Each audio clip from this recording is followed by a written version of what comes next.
Let's answer the biggest questions you have about Civ 7. I've been googling the important stuff recently, including the most asked Civ 7 questions. Here's what I found, with each question bigger than the last. Seriously, I discovered some interesting stuff whilst making this video. The price you'll pay for Civilization 7 varies for each edition of the game. The standard version of Civ 7 costs £60 in the UK or $70 US, but the more lavish editions, which include automatic access to DLC, all of which should be available by September of this year, cost more. The deluxe edition of the game will set you back £90 or $100, and the very extravagant Founders Edition will set you back £120 or $130. What each version includes can be seen on your screen now. One of the perks of purchasing either the Deluxe or Founders Edition is advanced access to the game on February 6th of this year. Everybody else has to wait until the full launch day of February 11th. As a fellow Yorkshireman, to me, Sean Bean is basically irreplaceable when it comes to narrating Civilization. I'd basically love for him to narrate my whole life. There's definitely a few people that he could call.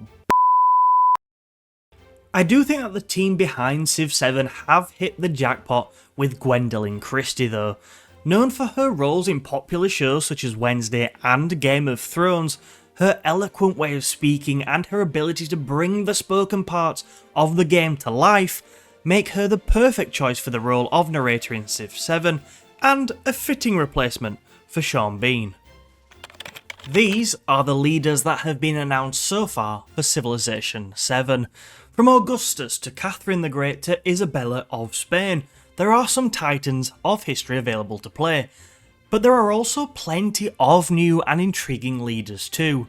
Traditionally, leaders in Civilization games have been heads of state or major military figures, but with Civ 7 expanding the definition of leader to allow for the inclusion of people that made impacts in fields such as philosophy, science, religion and human rights, the game introduces a new wave of leaders.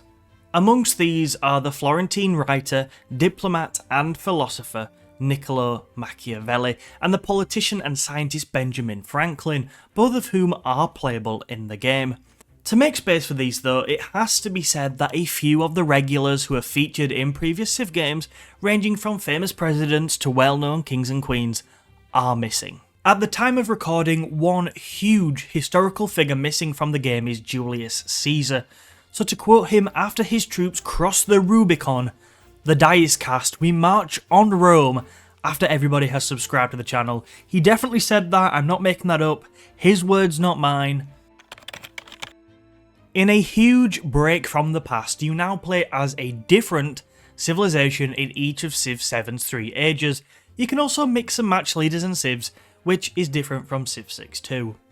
Including the ones on screen, the game has 31 civs at launch, with a minimum of 10 civs available per age. Many series regulars such as Rome, Egypt, Mongolia, China, India, Japan and America all return, but as with any good Civ game, there are new entries into the series too, with the Mississippians, Normans, Mexicans and more amongst those making their debuts in Civ 7. Talking about civs, I'm interested to know what civ you will be playing first in Civ 7. I'm pretty much certain that it'll be Rome, right? Like, why would you not play Rome first? But make sure you let me know down in the comments. PS5, PS4, Xbox Series X and S, Xbox One, Nintendo Switch and PC via Steam, which also supports Mac and Linux, and the Epic Games Store. These are all the platforms where you can play Civ 7 at launch.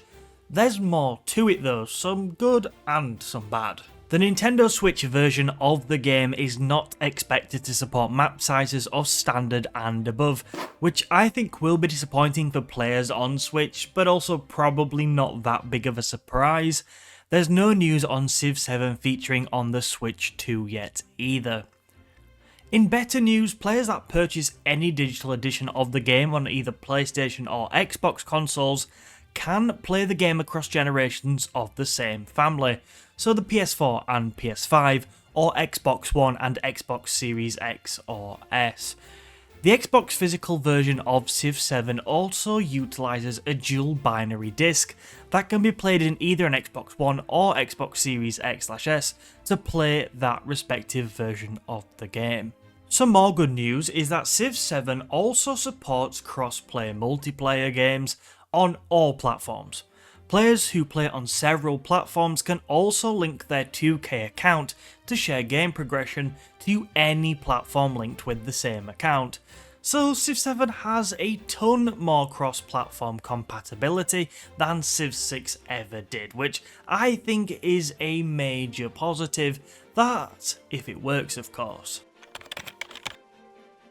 When we talk about new features for Civ 7, a sensible place to start would be with civs and leaders, but we've already covered them. So let's take a look at ages, because they literally changed the structure of the game for Civ 7. Civ 7 has 3 distinct ages. It's got the Antiquity, Exploration and Modern ages. Buildings and their yields, the tech and civics tree, the civilizations available to play as, and the game's legacy paths are all specific to their age. The structure of Civ 7 gives it an entirely different feel to Civ 6. The way to win has also been reinvented for Civ 7 with the introduction of the new legacy paths feature. Each age has a legacy path for science, for culture, military and economy, one for basically every victory type. Meeting the objectives of a legacy path provides you with better and better rewards as you progress down that path, and these rewards can be unlocked during the next age transition to give you benefits in that related area going forward. Come the modern age, completing a legacy path is also the way to achieve victory. If those changes aren't big enough for you, some even bigger ones are the changes to cities and their improvements, and by the way, builders are no more. In their place, new rural districts allow players to place tile improvements, such as farms and mines, directly on the map from within the city screen. The city screen is also where you can place down buildings into the new urban districts.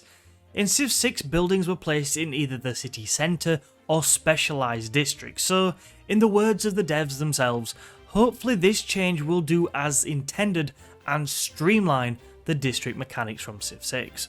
There are even bigger changes to cities though, because all settlements apart from your capital now start out as towns. Towns act as support hubs for your cities. They can be specialised as they grow, and eventually, if you want, they can be upgraded to a city for an amount of gold. Civ 7 really does bring some new big features. Maybe your next question is, what should I watch next? Well, I'd recommend this video if you want to know how Playing Tall is returning for Civ 7. I appreciate you all for watching this video. Thanks in advance for your thoughts in the comments, and I will catch you soon.